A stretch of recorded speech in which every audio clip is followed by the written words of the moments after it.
혹시 급발진 사고라고 주장하시는 근거가 뭔가요? 죄송합니다. 주말에 돌아가신 분과 유족분께 대단히 죄송합니다. 돌아가신 분과 유족분께 너무너무 죄송합니다. 죄송합니다.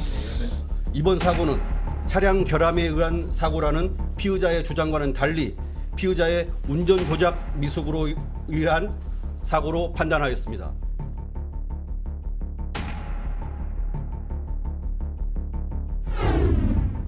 자, 9명의 아까운 목숨이 희생됐죠. 이 최악의 역주행 사고. 최대 금고 5년형. 아, 이게 뭐가 맞는 겁니까, 비례가? 이런 생각들 많이들 하실 것 같은데요. 화면으로 좀 보겠습니다. 최근에 이제 이게 검찰로 갔잖아요, 사건이. 근데 검찰 쪽에서 어떤 설명이 나왔는데, 지난달 일이 있었던 뭐 엄청난 이 참사였잖아요. 근데 검찰 쪽에서 이번 사건의 법정형은 최고 금고 5년에 불과하다. 이게 법이 그렇다. 근데 이게 빨리 어떤 조항이 좀 도입돼야 된다. 이런 얘기를 검찰 쪽에서 했다는 거예요. 손정희 변호사. 아니 이게 사실 이 사안이요.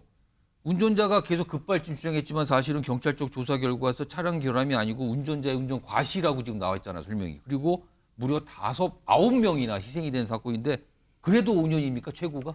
그렇습니다. 법에서 정해진 것을 초과해서 아무리 판사라고 하더라도 선고할 수 없는 게 법이기 때문에, 법치주의이기 때문에 지금 검찰에서는 법정형 자체를 가중처벌하는 것으로 입법을 해야 된다라는 주장을 할 수밖에 없는 것이, 과실로 사람을 이렇게 많이 사망에 이르게 할 것이라고 예정하기가 어려웠죠. 옛날 같은 경우에는. 하지만 이제는 굉장히 많은 전자기기들, 위험한 물건들, 또 이렇게 난폭한 행동들이 발생하고 있기 때문에 예. 과실에 의한 잘못이라고 하더라도 그 책임이 굉장히 중대하거나 다수의 피해가 야기된 사건까지 최고가 5년이라고 했을 때는 법적 형평성과 정의에 맞지 않는다라는 거죠.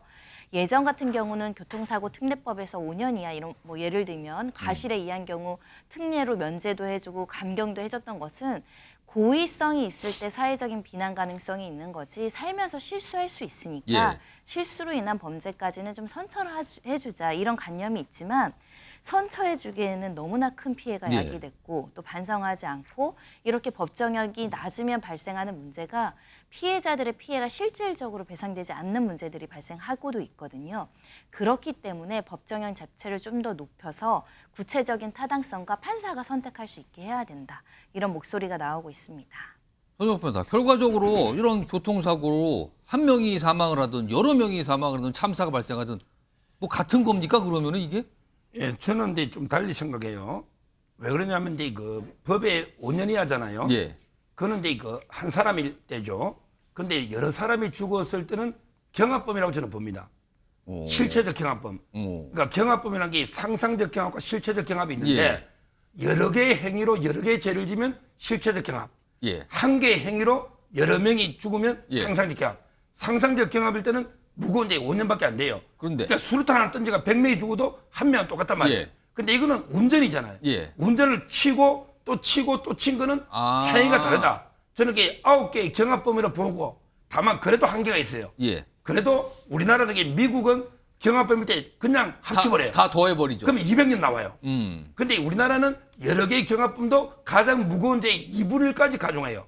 가장 무거운 죄 2분의 1.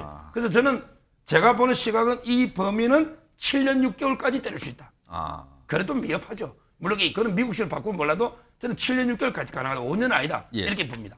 김상현 평론가. 지금 네. 검찰도 좋겠지만 이건 약간 입법 미비 같기도 하네요, 뭔가.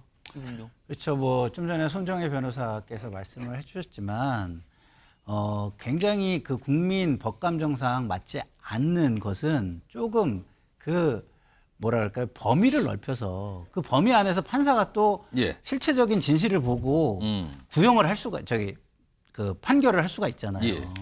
그러면은 저는 거기에 좀 맡길 수 있는 방식으로 저는 가는 게 좋은 게, 법을 좀 고쳐줘서 판사에게 좀 그 재량을 좀 넓혀주는 게 낫겠다. 왜냐하면 이게 실제 과실인지 아닌지도 우리가 잘 모르잖아요. 예. 서정욱 변호사 방송에서 많이 얘기했지만, 이거 운전을 이렇게 오래 하신 분이고 그런데 예.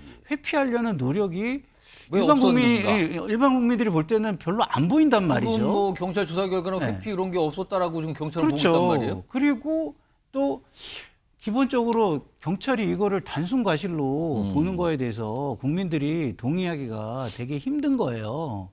그래서 저는 제도 보완을 통해서 예. 그 손정혜 변호사가 얘기한 대로 일단 재량 범위를 넓히고 판사가 그 사안을 보면서 조금 판단을 좀 개별적으로 사안별로 하게 해주는 게 좋겠다 이런 생각이 듭니다. 알겠습니다.